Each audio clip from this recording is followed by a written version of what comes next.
Friends, on continuation of previous session of entropy, वहीं से हम आगे बढ़ रहे हैं। लास्ट सेशन में हमने डिस्कशन किया था spontaneity, non spontaneous processes, and we end with this characteristics of entropy. So एक और कैरेक्टरिस्टिक्स आगे बढ़ते हैं, entropy change during the phase transition, जो हमने इंट्रोडक्टरी पार्ट के अंदर लास्ट सेशन में देखा था, solid, liquid and gas. So solid has definite shape, definite volume, and due to this atoms are very exactly positioned with each other. Distance between atom are really very fixed, and due to this entropy in solid is really very less. While in case opposite, सीधा हम चले जाते gas के ऊपर, तो in case of gas does not have definite shape, no definite volume, तो entropy वहां पे सबसे ज्यादा होगी। तो फेज चेंज के अंदर डिस्कशन करते हैं, the change of this matter from one state, that is solid, liquid and gas, to this another is called phase transition. Such change occur at the definite temperature and such as melting point. Solid से liquid होगा उसको melting point बोलेंगे, and liquid से gas होगा उसको boiling point बोलेंगे, and are accompanied by this adsorption or the evolution of heat.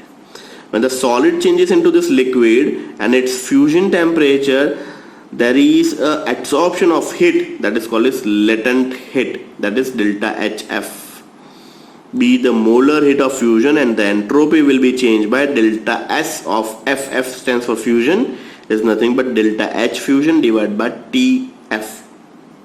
Similarly, the latent heat of vaporization, अब vaporization, sublimation and fusion तीन फेज है, हमने ये भी एंथैल्पी के अंदर डेफिनेशन में भी पढ़ा था। Fine, enthalpy of sublimation, enthalpy of vaporisation, enthalpy of fusion. यहाँ पे उसी का एक आगे टर्म डिस्कस कर रहे हैं। If the latent heat of vaporisation and sublimation is denoted by delta H of VAP, that is vaporisation, and delta H of sublimation respectively, the entropy of vaporization and sublimations are delta S vaporization is nothing but delta H vaporization by TB, B just because boiling point है, and delta S sublimation is nothing but delta H of sublimation divided by TS. So this is all about your entropy change during the phase transition. Since delta HF vaporization and sublimation all are positive, this process are accompanied by this increase of entropy, and this reverse process are accompanied by the decrease of entropy. Fine, next discussion start करते हैं, entropy change for an ideal gas. Ideal gas के अंदर entropy क्या होगी वो discussion start करते हैं। In going from initial to the final state, the entropy change that is delta S for an ideal gas is given by the following relationship. When T and V are two variable term, delta S is equal to NCV ln T2 by T1 plus NR ln V2 by V1, assuming CV is constant. Once again, delta S is equal to N number of moles CV ln T2 by T1 variable number 1 plus NR ln V2 by V1. If instead of T temperature और V volume की जगह पे pressure ले रहे हैं, तो जहां जहां वॉल्यूम लिखा था वहां वहां प्रेशर आ जाएगा। So delta S is equal to NCV की जगह पे CP आ जाएगा ln T2 by T1 minus NR ln P2 by P1 assuming CP is constant. Thus for the isothermal process का मतलब क्या होगा, during this reaction temperature remains constant. तो यहाँ पे T वाला टर्म जो है वो दोनों का दोनों कांस्टेंट हो जाएगा। तो यहाँ पे फर्स्ट टर्म में ये T वाला टर्म चला गया।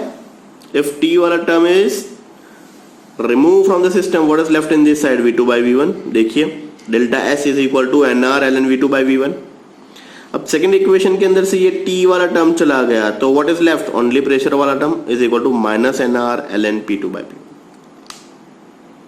For isobaric process means pressure remains constant, तो ये प्रेशर वाला टर्म चला गया, तो क्या बाकी बचा, delta S is equal to NCP ln T2 by T1। देखिए for isochoric process delta V constant, तो ये V वाला टर्म चला गया, तो V वाला टर्म चला गया, तो बाकी क्या बचा, delta S is equal to NCV ln T2 by T1। So numerical के अंदर शायद आपको ऐसा एक वर्ड मिलेगा, during this reaction reactions behave as isochoric process. तो ये इक्वेशन के अंदर आपको ये टर्म नहीं लिखना है, सिंपल यहां से दो टेम्परेचर दिए होंगे, सीवी दिया होगा, डेल्टा एच ढूंढ लीजिए। ऐसा कोई रिएक्शन होगा A plus B gives behaves as isobaric processes. So isobaric का मतलब ये इक्वेशन के अंदर आपको ये टर्म नहीं लिखना है, सिंपल ये इक्वेशन लिखना है। Fine, so this is entropy change for an ideal gas. Now we move on to this last topic that is called is free energy and change in free energy means G and delta G के बारे में discussion करते हैं। So let's start with the free energy and free energy change. Willard Gibbs ने सबसे पहले energy के बारे में डिस्कशन किया, that is entitled as a Gibbs free energy. Gibbs free energy G is a state function and is a measure of maximum work done or useful work done from a reversible reaction at constant temperature and pressure। G के बारे में next chapter 7 के अंदर भी discussion करेंगे जब हम equilibrium पढ़ेंगे। इक्विलिब्रियम का भी एंड पार्ट G से ही होगा। सो ये पूरा का पूरा टॉपिक फिर से हमें नेक्स्ट चैप्टर में भी पढ़ना है। सो कंसेप्ट यहीं पे क्लियर कर लीजिएगा। Gibbs free energy G is a state function and is a measure of maximum work done or useful work done from a reversible reaction at most important constant temperature and pressure. Now once again characteristics.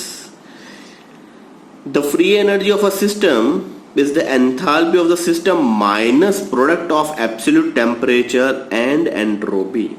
So mathematical statement क्या हो जाएगा इसका? G is equal to H minus Ts. Once again discussion करते हैं। The free energy of a system is the enthalpy of the system minus product of absolute temperature and entropy. So basically G is equal to H minus Ts. So basically इससे state function, so initial के लिए यही equation मैं लिख सकता हूं G1 is equal to H1 minus Ts1 और same reaction में लिख सकता हूं फाइनल के लिए that is G2 is equal to H2 minus Ts2. Once again for initial is G1 is equal to H1 minus Ts1 and for final G2 is equal to H2 minus Ts2. Now obviously change in Gibbs free energy is always denoted by delta G.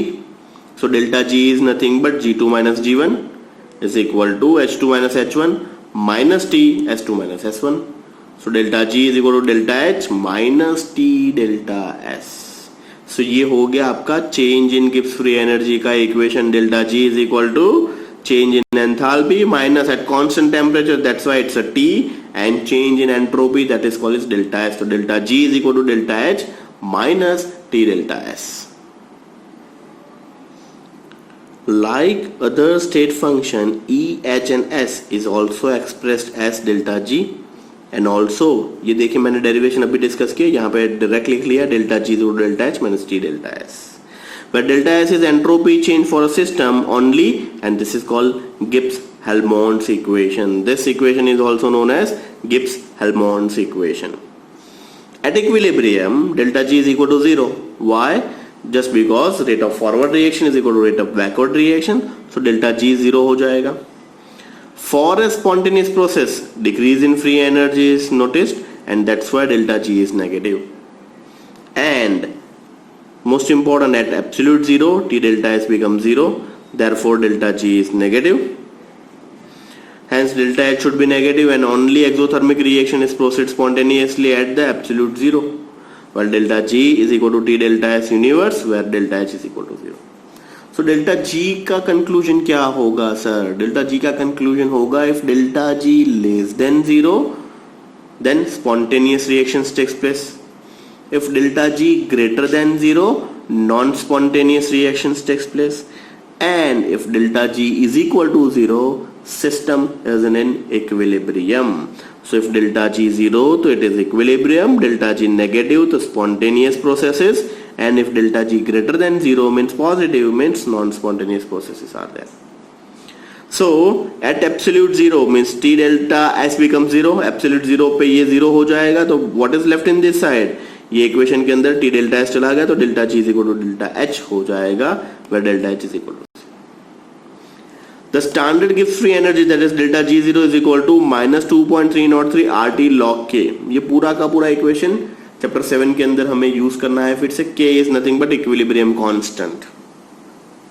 यहाँ पे याद रख लीजिए delta G is equal to -2.303 R means gas constant, T absolute temperature, log 10 base K means equilibrium constant. So that is in chapter number 7। वहां पे हम ये फिर से डिस्कस करेंगे, क्योंकि चैप्टर का टाइटल ही है इक्विलिब्रियम, एंड इक्विलिब्रियम कंडीशन पे G की वैल्यू क्या होगी वो फाइंड आउट करना है।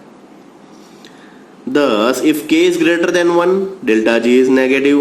Thus, the reaction equilibrium constant K is greater than 1, the thermodynamically spontaneous. So, मैंने बताया delta G less than 0, K greater than 1, reaction spontaneous.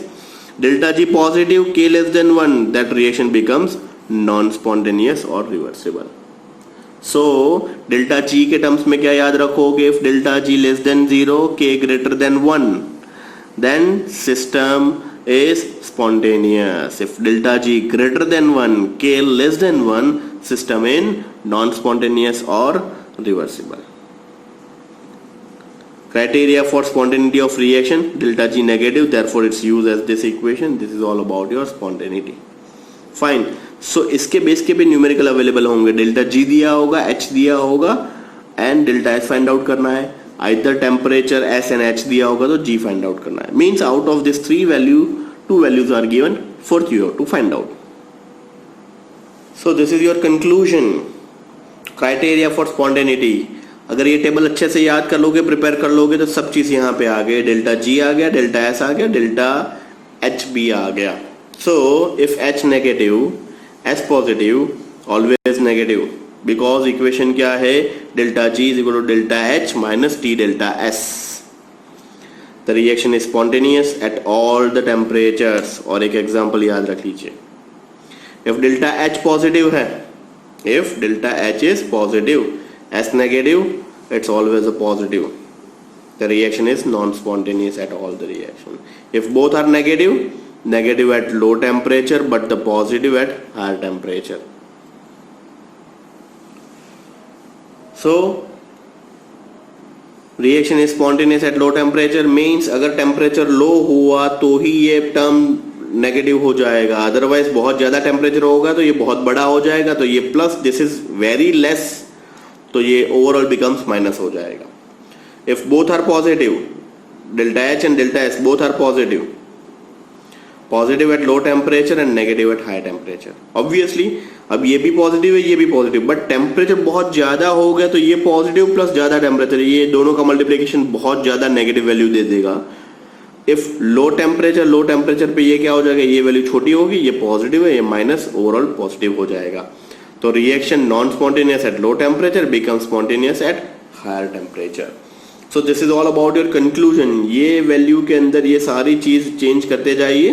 तो this is our conclusion, how this things are going to change while playing with positive negative values. So this is all about your Gibbs free energy. अब Gibbs free energy and entropy, ये सभी के बाद एक final thermodynamics का law आया, that is third law of thermodynamics. दोस्तों that is not available in your syllabus, textbook के अंदर भी नहीं है, बट अगर आपको जीरोथ लॉ पढ़ाया गया, फर्स्ट लॉ पढ़ाया गया, सेकंड पढ़ाया गया, अब जो अगर मैं थर्ड नहीं पढ़ाऊंगा तो ये अनजस्टिस हो जाएगा। सो एक ज्यादा चीज जानने में कोई हर्ज नहीं है, तो एक लास्ट लॉ भी डिस्कशन कर लेते हैं थर्मोडायनेमिक्स का, तो आपका पूरा थर्मोडायनेमिक्स हो जाएगा। So we move on to this last part, only it will take 2 minutes to discuss third law of thermodynamics. Third law of thermodynamics was first formulated by this German chemist Willard Nernst. According to this law, the entropy of all the perfectly crystalline solid is zero at absolute zero temperature. अब एक simple सी चीज, entropy क्या है? सबसे पहले measurement of randomness. Second term, when you decrease this temperature entropy is almost zero की तरफ हो जाएगा। And in solid there are two types, crystalline and amorphous. आप सभी को पता है अमोर्फस से भी बहुत ही ज्यादा एक्यूरेट और परफेक्ट होता है क्रिस्टलाइन कंपाउंड। तो तीन चीज पे फोकस की, pure means there is no impurity, Second, crystalline compound, that is a solid, and 0 degree temperature और 0 केल्विन टेम्परेचर, तो ऑब्वियसली यहाँ पे आपका एंट्रोपी 0 ही हो जाएगा. Once again the statement, the entropy of all the perfectly crystalline solid is 0 at absolute 0 temperature.